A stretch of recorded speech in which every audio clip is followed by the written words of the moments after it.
জুলাই সনদ বাস্তবায়ন আদেশ যেটি হয়েছে, গণভোট যেটি হয়েছে, যেখানে জনগণ ব্যাপকভাবে হায়ের পক্ষে তথা সংস্কারের পক্ষে রায় দিয়েছে, সেই গণভোটের বৈধতা নিয়ে তারা নানা ধরনের ষড়যন্ত্রে লিপ্ত হয়েছে।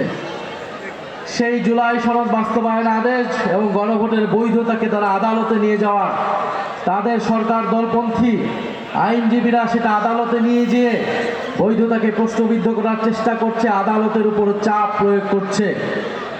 আমরা দেখছি দুদককে কিভাবে দুদকের চেয়ারম্যান এবং কমিশনারদেরকে চাপ প্রয়োগ করে পদত্যাগে বাধ্য করা হলো।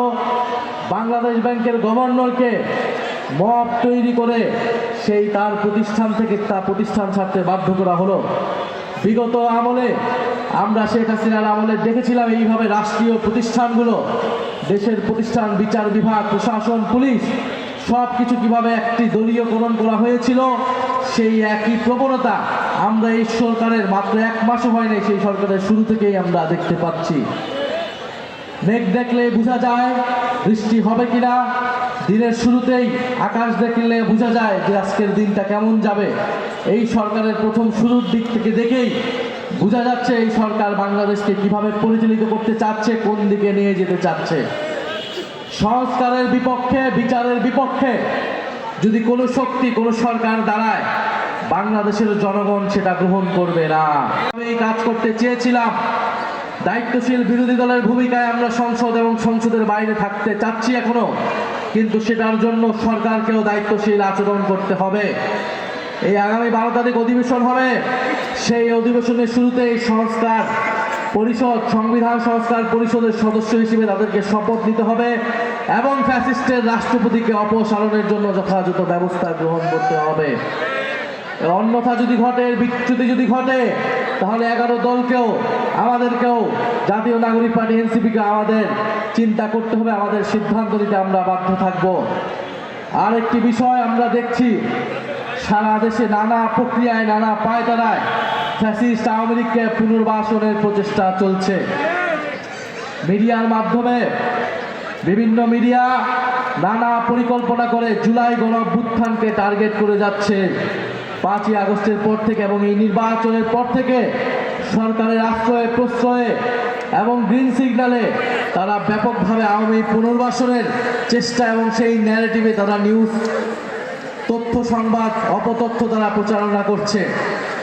আমরা খুব স্পষ্টভাবে বলতে চাই, ফ্যাসিস্টদের কোনো ক্ষমা নাই।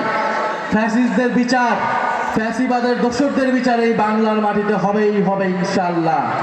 শরীফ ওসমান হাদিকে যারা হত্যা করেছে, সেই সকল হত্যাকারীদের, খুনিদের বিচার এই বাংলার মাটিতে হতেই হবে। এর পথে যারা বাধা হয়ে দাঁড়াবে, তাদের বিরুদ্ধে আমরা দাঁড়াবো, তাদের বিরুদ্ধে বাংলাদেশের জনগণ দাঁড়াবে।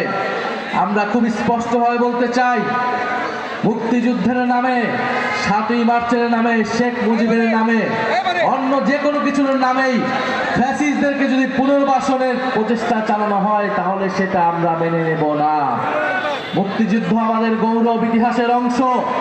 মুক্তিযুদ্ধের আকাঙ্ক্ষাকে যারা ভুলুণ্ঠিত করেছে, সেই ফ্যাসিস্ট দোসররা গত 16 বছর ধরে শেখ মুজিবুরের নামে, 7ই মার্চের নামে, মুক্তিযুদ্ধের নামে তাদের সকল অপকর্ম, লুণ্ঠন, তাদের গণহত্যা, গুম খুন সব কিছুকে বৈধতা দেওয়ার চেষ্টা করে গিয়েছে। এখনো আমরা একই প্রচেষ্টা দেখছি। মুক্তিযুদ্ধের নামে, শেখ মুজিবুর রহমানের নামে, 7ই মার্চের নামে ফ্যাসিবাদের পক্ষে সাফাই গাওয়ার একটা বৈধতা তৈরি করার চেষ্টা করা হচ্ছে।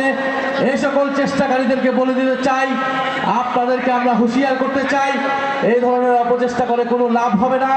সংস্কারের পক্ষে আসুন, বিচারের পক্ষে আসুন, নতুন বাংলাদেশ বিনির্মাণের পক্ষে আসুন। আমরা বাংলাদেশকে সামনের দিকে এগিয়ে নিতে চাই।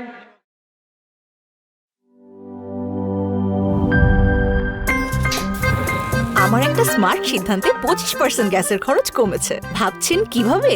সাধারণ গ্যাস স্টোভ বদলে আমি এনেছি আরএফএল গ্যাস স্টোভ। এর সাইন্টিফিক নজল ও ব্রাস বার্নার ক্যাপ সমানভাবে তাপ ছড়িয়ে রান্না করে দ্রুত, তাই গ্যাসও বাঁচায় 25%, টাকাও বাঁচে 25%। আরএফএল গ্যাস স্টোভ নিরাপদ ও গ্যাস সাশ্রয়ী।